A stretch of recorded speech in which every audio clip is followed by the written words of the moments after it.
welcome to our wonderful Hollywood Bowl, and thank you for spending this evening here with us with our great Los Angeles Philharmonic.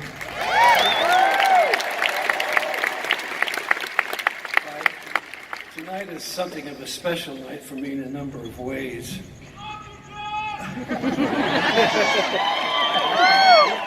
One of them is it's a kind of an anniversary for me, because in the late 1950s, on several occasions, I worked as an extra pianist with the Los Angeles Philharmonic here at the Hollywood Bowl.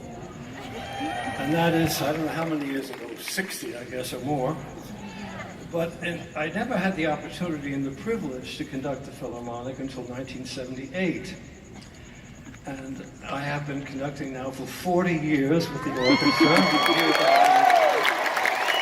And I have to be honest, I never intended to do that. Because at that time, the orchestra was managed by a gentleman, Ernest Fleischman, who was a great producer and executive of the orchestra and a lover of music. And he said, "John, you have to come to the Hollywood Bowl and conduct." I said, no, I don't conduct in the public. And he said, which was true.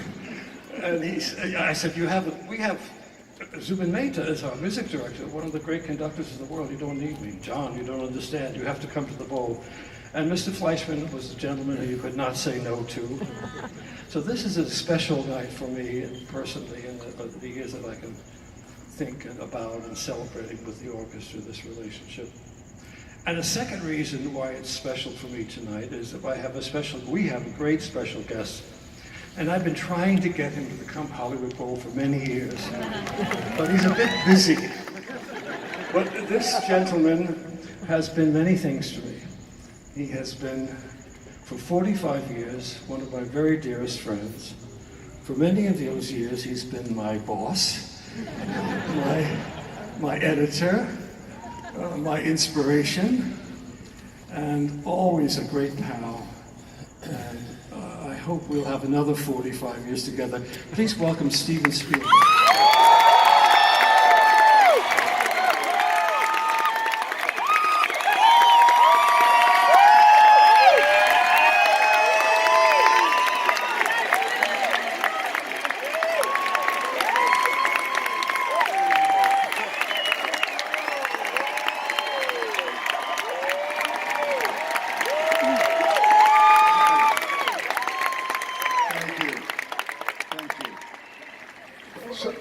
Yes, we need a bigger boat.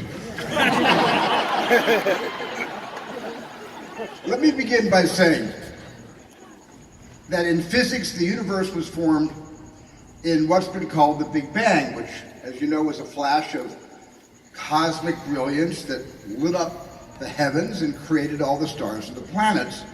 But in culture, we experienced another Big Bang when W.K.L. Dixon, in 1892, working under the auspices of Thomas Edison, invented the kinetoscope, which was the first motion picture camera. So in another flash of brilliance, the movies were born.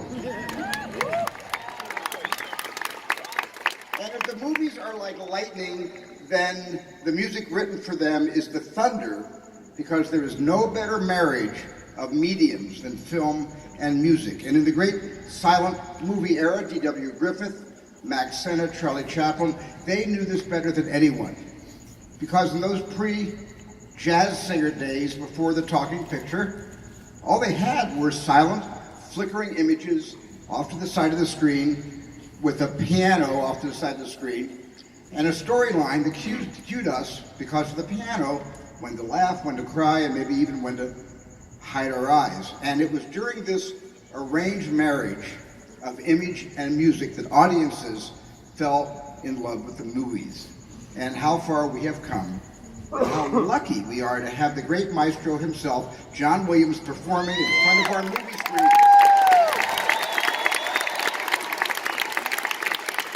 And tonight with his friends in the Los Angeles Philharmonic, whom I am honored, and we are honored to be hearing from tonight.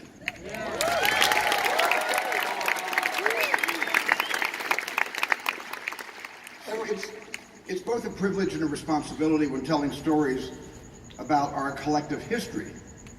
Now, there's no rules when a story rolls off the imagination, but when it's drawn from the archives of scholarly research and public record, I have to take a step forward with a more tempered approach, and so does John, when he's trying to find what to say about the Holocaust or World War II or 19th century American history. So, here now is the music John wrote to underscore Abraham Lincoln's second inaugural address in our film Lincoln, featuring the orchestra's principal trumpet, Thomas Hooten.